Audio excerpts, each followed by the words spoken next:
Баршаңызға қайырлы күн достар, менің каналыма қош келдіңіздер. Бүгін сіздермен өте керемет әрі тойымды тағамдардың бірі нан салма тағамын жасайтын боламыз. Ал ендеше бисмилля деп бастайық.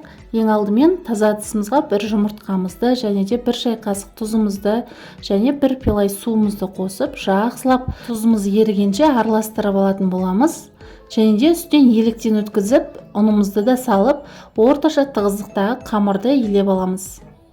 Қамырымыз өте жұмсақ немесе қатты болып қалмау керек. Орташа тығыздықтағы қамырымызды илеп аламыз.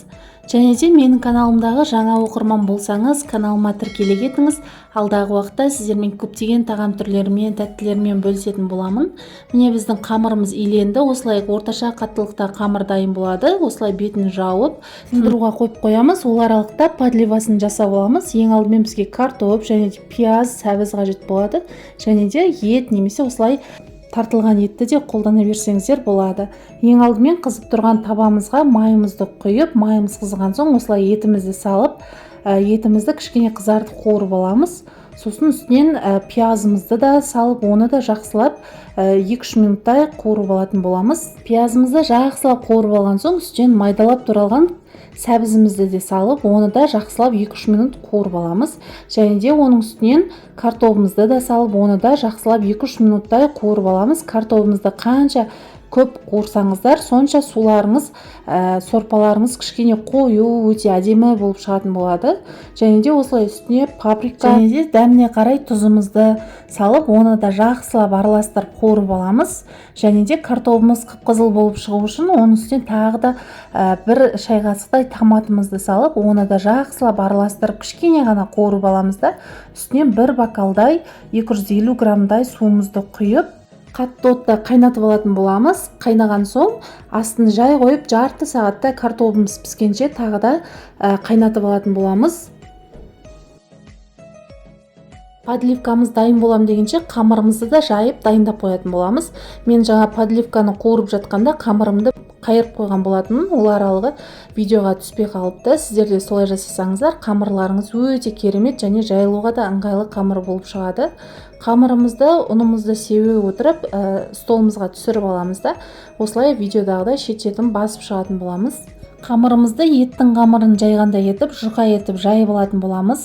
Сіздерге дәл осы қамырмен жасап көруге кеңес беремін. Құрамында жұмыртқа болғандықтан суға салғанда езілмей, әдемі болып шығатын болады. Міндетті түрде дәл осылай құрамына жұмыртқа қосып жасаңыздар, және де қамырды сәл қаттылау қылып илесеңіздер, қамырларыңыз өте керемет болып шығатын болады. Осылай қамырымыздың шетін баса отырып қана жайып аламыз. Және де менің каналымдағы жаңа оқырман болсаңыз, каналыма тіркеле кетуді ұмытпаңыздар. Алдағы уақытта сіздермен көптеген тағам түрлерімен, тәттілерімен бөлісетін боламын. Және де қазақша контенттің алға қарай жылжуына өз үлестеріңізді қосып, лайк, комментарий қалдыруды да ұмытпаңыздар. Мен сіздерді өз каналымда күтетін боламын. Міне мен қамырымды топ-томалақ етіп, әрі жұқа етіп жайып алдым. Енді арасына ұн сеуіп, оқтауымызға орап алатын боламыз. Ол жер видеоға түспей қалыпты. Сіздер де дәл солай жасаңыздар. Осылай оралған қамырымызды дәл ортасынан еттің қамыры секілді кесіп аламыз. Және де дәл ортасынан 2-ге бөліп, кесуімізге ыңғайлы етіп жасап аламыз. Және де осылай дәл осы видеодағыдай етіп, көлемін қатты үлкен етпей бөлектеп алатын боламыз. Және де кесіп алған қамырларымызды дәл осы видеодағыдай араларын ашып алатын боламыз. Ешқандай да бір-біріне жабыспай, өте керемет қамыр болып шығады. Міне мен барлық қамырларымды кесіп алдым. Сіздерде де дәл осылай шығатын болады. Ал енді дайын болған қамырларымызды қайнап тұрған суымызға салып пісіріп алатын боламыз. Міне осылай барлығын тез-тезден салып пісіріп аламыз. Және де салып болған қамырларымызды осылай араластыруды ұмытпаңыздар. Және де бетін жауып, осылай ақ көбігі шыққанша бір мәрте қайнатып аламыз. Бір қайнап шыққаннан кейін астын орташа отқа қойып, ақ көбігі тарағанша пісіріп алатын боламыз. Міндетті түрде бетіндегі ақ көбігі тараған кезде қамырымыз пісті деген сөз. Міне менің қамырым дайын болды. Енді астын өшіріп, үстінен мұздай су құятын боламын. Сол кезде қамырларымыздың барлығын сүзіп алғанша астыңғы жағы езіліп кетпейтін болады. Міндетті түрде сіздер де дәл солай жасаңыздар. Енді осы дайын болған подливкамызды қамырымыздың үстінен бірінші суын жақсылап араластырып құйып шығатын боламыз.